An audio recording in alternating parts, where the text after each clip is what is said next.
Secretary of Homeland Security. While I have been here, he has pledged his full support, and we are hearing that from every part of the federal administration and from our U.S. senators and from our congressmen.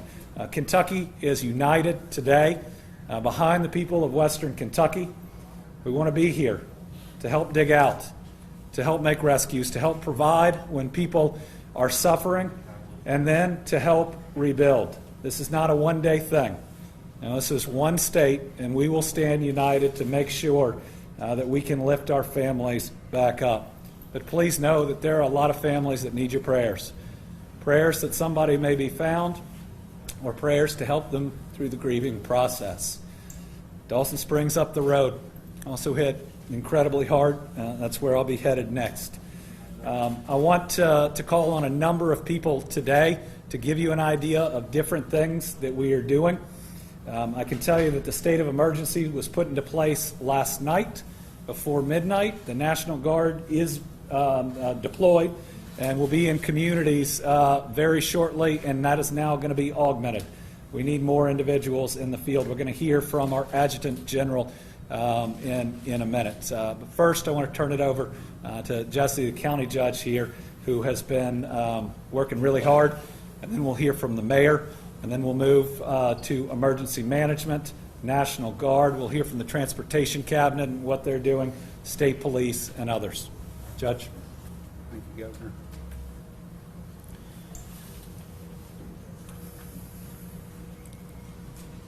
You know, this is probably the toughest day of my life right here. When you run for office, you don't know what to expect. But when you see your communities and your county in this kind of situation, it's tough. It's tough on our communities. It's tough on our families.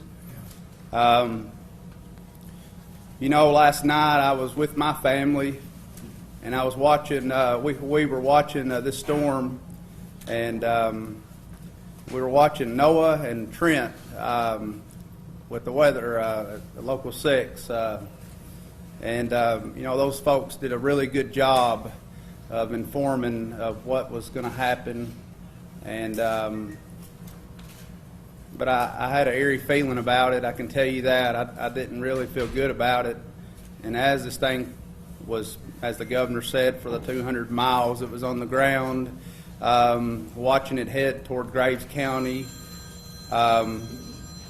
you know, that it was a reality at that time.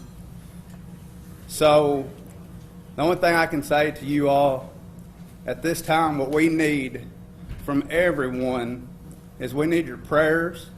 We need your help. The governor, our federal and state, local, everyone, so many surrounding counties.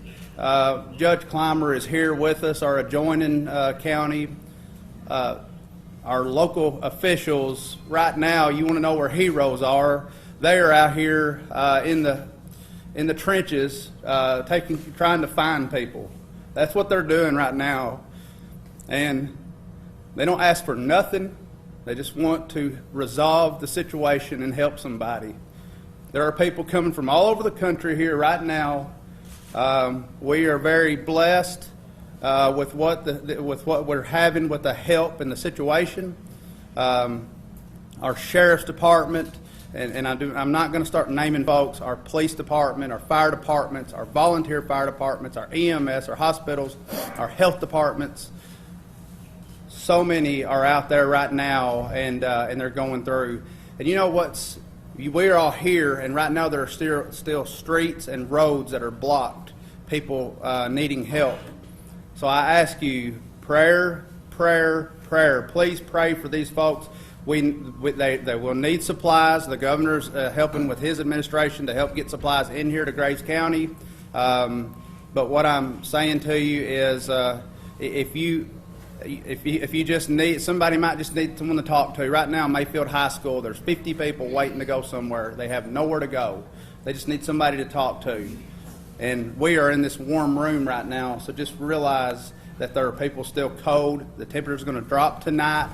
So we're going to be in a situation there. We have no water here in Graves County that affects a lot of the rural area in Graves County.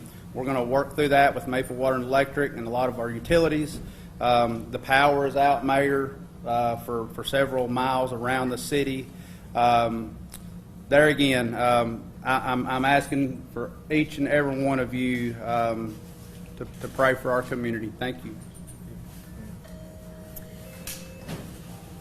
When I'm always asked about what's the best thing about Mayfield and Graves County, quickly my answer is the people. And what's happening today is exactly what we do best. We have been hit, our Commonwealth has been hit, people we love have lost loved ones, and our hearts are broken because the people that we work with, the people that we know, our families are hurting. So I echo what Judge Perry has just said. I've heard from so many mayors across the Commonwealth and people I went to high school with and college with, what can we do, what can we do?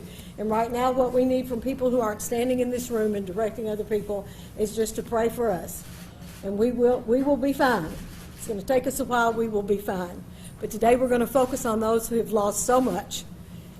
And that's where our hearts are, with them who have lost the people they love and the property and the way they make a living.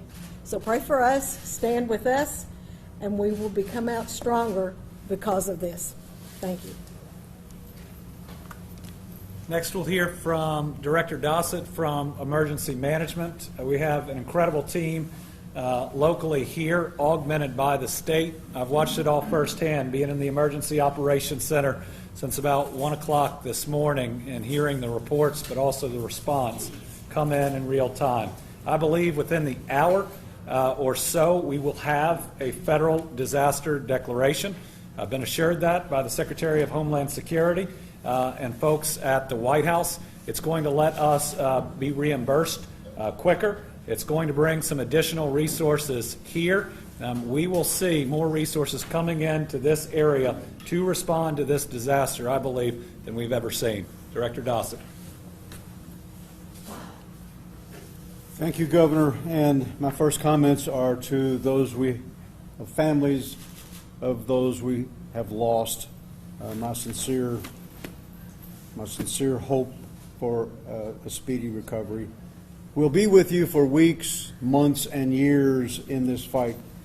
Already you've seen neighbors helping neighbors. That's what Kentucky do. Thank you to the judge and to the mayor. We're here with federal support and state support. As the governor indicated, we have the Kentucky Transportation Cabinet already on the ground. The National Guard is here. The governor has spoken this morning with Deanne Criswell. She is the FEMA administrator.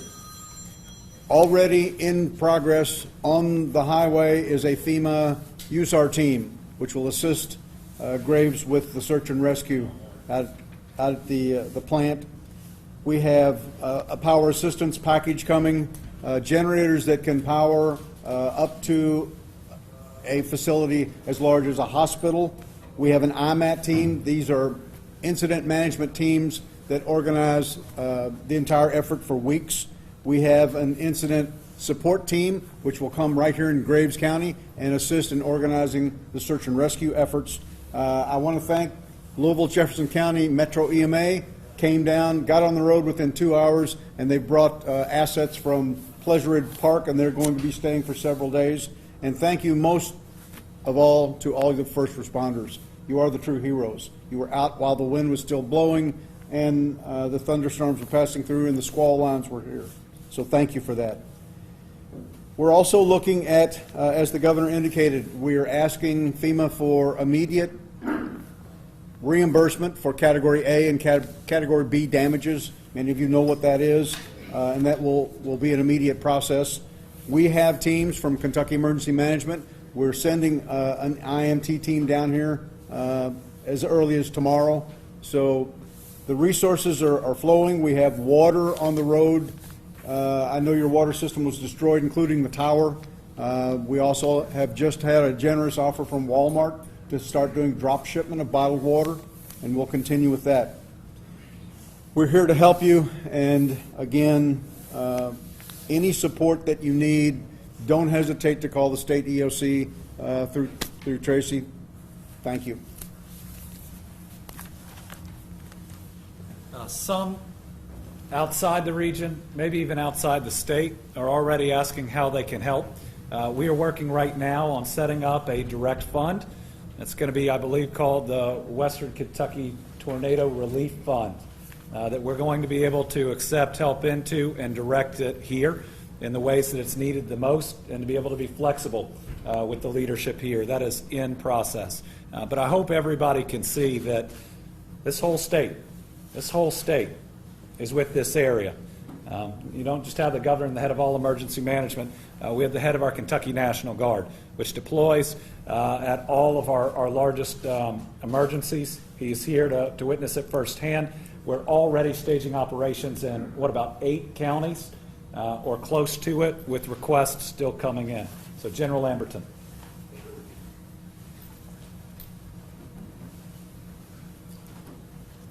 Thank you, Governor. And just to share with everybody here at this junction, literally as I speak, and as the Governor insinuated, we've got guardsmen from other communities that are en route to Graves County right now. These folks are coming to assist with everything from search and rescue, and I've been able to speak with both the police chief and the fire chief as well, and we've identified some of the concerns as far as security needs as a result of the damage that's been done at this junction. So some of the guardsmen that we've got showing up will also be coming in to address that. We've got representatives from our unit up in Paducah, and he's serving quite simply as kind of a liaison right now to get kind of a on-the-ground assessment of what the needs are. He's feeding those needs.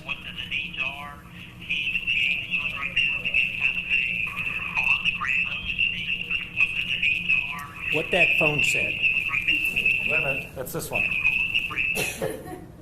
There we go. Apparently all I do is pick it up. Just wanted to be sure that you all are tracking what I was saying, so it was redundant at this junction. But the liaison I just mentioned, so he's feeding back to his unit in Paducah what some of the other situations pertinent where we, the Guard, can assist with, and folks will be coming forward from his unit as well. We're tracking this in our JOC, our Joint Operations Center that's up in Frankfurt. They're working with the folks out of the EOC, the Emergency Operations Center, to coordinate all of the support coming to you and prioritize whether it's a civilian agency, an emergency support function, or a National Guard asset, that it serves the community here. And we'll maintain that contact chief to be sure that we're addressing whatever you and your folks identify on the ground. Thank you.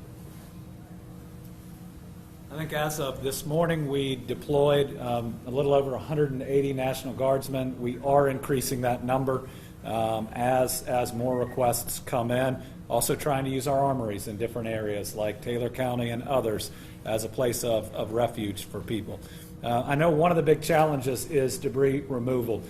So I wanted us to be able to hear from the Transportation Cabinet that I know is working with so many folks here. I think we're going to hear we got more than 50 people that are out there right here in the area, and I've said if there are any others, it's time to get them in their vehicle. Thank you, Governor. So just to give you a brief overview of the Transportation Cabinet here, in District 1, we covered the 12 westernmost counties. So as this storm passed across western Kentucky, it impacted 5 of our 12 counties: Fulton, Hickman, Graves, Marshall, and Lyon counties. And so in those counties specifically, we have our internal crews there out on all of our state routes, as well as the county routes that intersect those state routes through the swath of the storm, utilizing loaders, backhoes, track loaders, dozers, excavators, chainsaws, and manpower. Right here alone in the city of Mayfield, we have approximately 20 folks that are from other crews and from our other counties assisting our Graves County crew. And then all together in Graves County, we have about 40 folks helping assist with state routes, city routes. We've been in conjunction with the chief of police here, the public works director, the mayor, the state police, coordinating our efforts on every route there is within the city of Mayfield. In totality, we have approximately 170 employees across our District 1 that are out in some capacity addressing this particular storm. And again, we have every large piece of equipment that we have at our disposal in operation currently. Thank you. Chief, would you all like to offer anything additional? You're welcome to.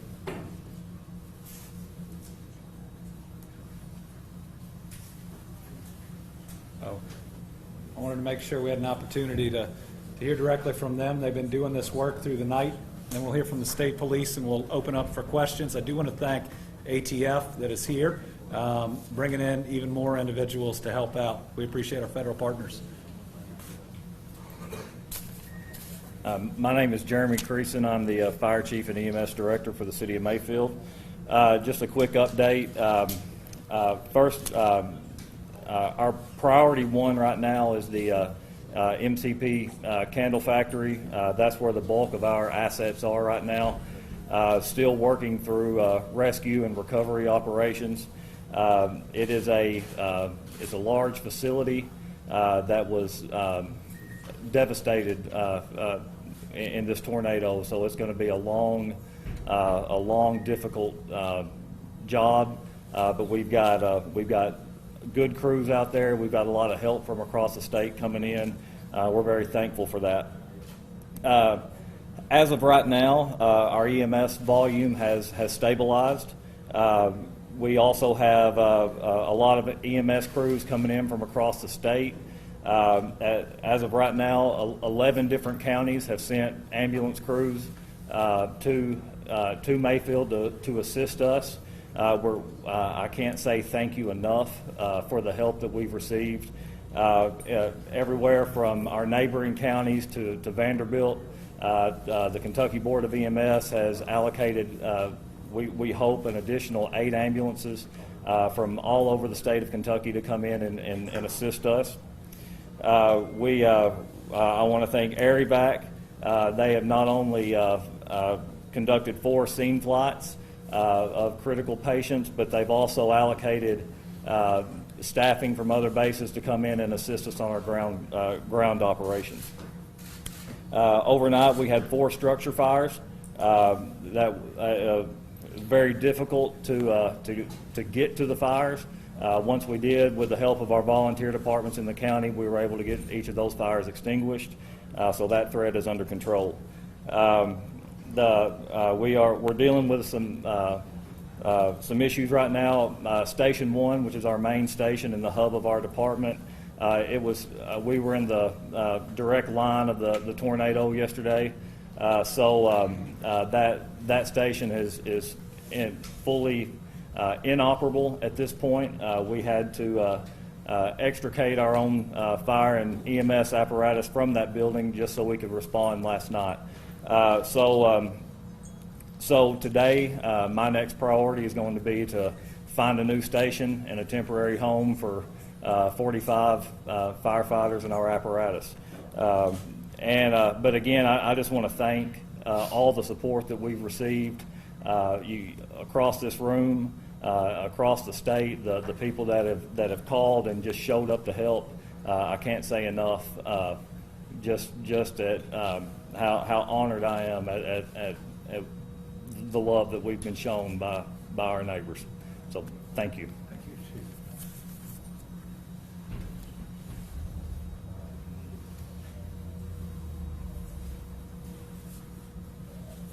My name is Nathan Kent. I'm the Chief of Police for the City of Mayfield. Our mission is fluid as it's gone through the night, and I think it'll continue to change throughout the next couple of days. We've been blessed with some support from our sister law enforcement agencies. State Police has been here from the beginning. The Murray City Police Department and the Paducah Police Department sent officers early this morning, and they're patrolling in the city to assist the Mayfield Police Department. One of our biggest challenges in the days to come is going to be interoperability and communications. We've lost some of our assets here in the city. State Police Communications Branch is assisting us with that and bringing radios that will allow all of our first responders to be able to communicate not only with the post but with one another. So we're anxious to get that component in place. In addition to the fire station, our police station was destroyed in the storm. The bulk of our fleet that was parked there has also been compromised. But we are making do. Again, we're borrowing vehicular assets from other departments, and been very gracious to bring manpower again long before the sun came up this morning. The Mayfield Police Department will begin 12-hour shifts later this evening. We've sent some of our people that had been out 24 hours to get some rest while these other departments were here to help us. Beginning tonight, we'll provide a 24-hour patrol again beginning this evening. The mayor and the judge executive of the county have spoken, and there's going to be a curfew put in place for this evening beginning at 7 p.m.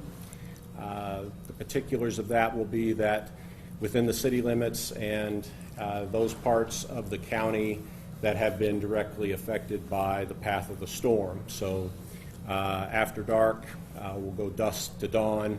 If you're not an emergency responder, you need not be in any of those areas after dark. If you are, our law enforcement officers are going to investigate those circumstances. So we just ask for the public support. We still have much work to do in terms of foot searches within the city limits themselves to make sure that we've found everybody that needs assistance and needs help. That I'm sure will go on not only today but beyond. So very grateful for the help that we've been given. Very grateful for the governor's response and for the state's response. It would be overwhelming, I think, without knowing that we had those resources coming as well. So I don't want to step away without saying that our first priority is with the families that have lost people. And I'm just proud of the men and women that have stepped forward here to help those folks in need. Last, we'll hear from the Kentucky State Police, working through the night in every region that have been impacted. How one way I was getting my information in real time. So it's Trooper Burgess. Yes, sir. Please. Thank you, Governor. The state police has been working very closely with all of our local agencies here to assist in any way we can. We are working to get communications working for all of our local agencies together. Our primary focus right now is preserving as many lives as we can. We are asking that anybody who is not an emergency responder, if they are currently in a safe location, to remain there and not enter into the areas where we are working so that we can get the help to the people that need it as quickly as possible.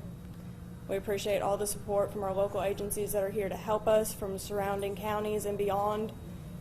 And again, we're just here to try and preserve as many lives as possible. Thank you. All right. We'll open it up for questions. If you just start by who the question is for. We want to make sure the public is getting the very best information possible. Mark? This will be just for anybody who's at the site conducting the search and rescue. How difficult is the search and rescue at the factory, and what hope remains that people might still be alive there? I'll turn it over here in a second to those that have been there all night, but I just came from there. We're going to lose a lot of lives in that facility, and I pray that there will be another rescue. I pray there'll be another one or two, but it's a very dire situation at this point. Seeing it, I think it was absolutely incredible, the number of people that were saved. But I know it's really hard given the number of people that were in it. I think the largest loss of life in this tornado event is and will be there. And it may end up being the largest loss of life in any tornado event in a single location, again, in the state's history. Anybody else? That's heavy machinery. I mean, pulling, it's the building that's flattened. It's cars from the parking lot that's on top of it. It's huge, metal drums, even ones with corrosive chemicals that were inside. It's pretty awful to witness. Do you have any idea how many rescues you've effected through the night to this point? Not just at that facility, but throughout the city? I can't give you a hard number. I can tell you that we loaded a school bus from an apartment complex in the city. It's called the Eloise Fuller Apartments. We were able to evacuate around 30 people from that facility. We sent in crews. One person got out. He walked to Station 1. He let us know that there had been a structural collapse and that there were people trapped. So we immediately sent our crews, and just from that one apartment complex, we had around 30. Overnight, we have at MCP. There was a steady flow of walking wounded rescues. We have been working tirelessly through the night, and not just my department, but many departments. And it's dangerous out there. As the governor said, we just left, and I walked up, and as soon as I got within 15 feet of the rubble, I see 55-gallon drums with corrosive placards that are turned over, crushed, leaking out. There is the structure is just a pile of bent metal and steel and machinery, and there are crevices. The city of Paducah Fire Department's confined space rescue team, they worked for the entire night rescuing victims. The city of Murray sent their USAR team downtown to assist, and they were able to save many victims.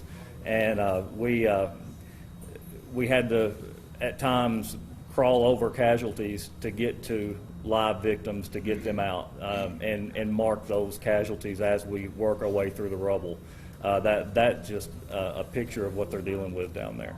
So I cannot give you a hard number right now because they are scattered all over the county, and then in a huge area there at MCP. So. And I certainly believe across the state there have been hundreds of successful rescues. I think one of the difficult facts right now is I think the last successful rescue at the factory was what, 3 a.m.? Around 3:30. It was around 3:30 a.m. What have you seen elsewhere in the state? Have you been to Dawson Springs yet, or is that later? Or? I'm headed there next. Okay. What else do we know about significant damage in other parts of the state? First reports are a good portion of Dawson Springs is gone. We're standing up the National Guard to go door to door there.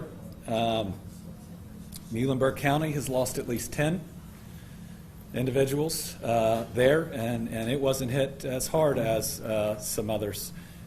We've had damage in so many counties. We have at least one casualty, if not more, in Caldwell County. We've had some in Warren County, but there will be probably up to 10 counties that we lose Kentuckians in. I think here and Hopkins and Marshall and maybe Muhlenberg, we will see some of the larger numbers. Can you tell us more in reference to the rescue recovery at the factory? I know it needs to be insensitive. How many people so far have been rescued or recovered, if any, and their condition, if you can? I think the approximate count is 40 individuals that have been rescued from that facility. There were about 110 in it at the time. Now, obviously, there's some sensitivity until families know and are certain, and we still hope and pray that there's still some opportunity for others. All right. Thank you all very much. Thank you all.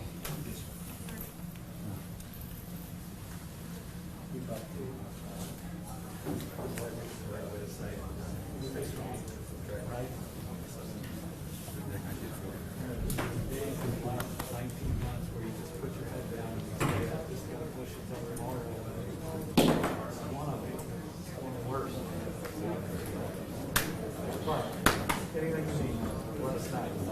Can't get it, we'll tell you. Unless the federal government will let us know.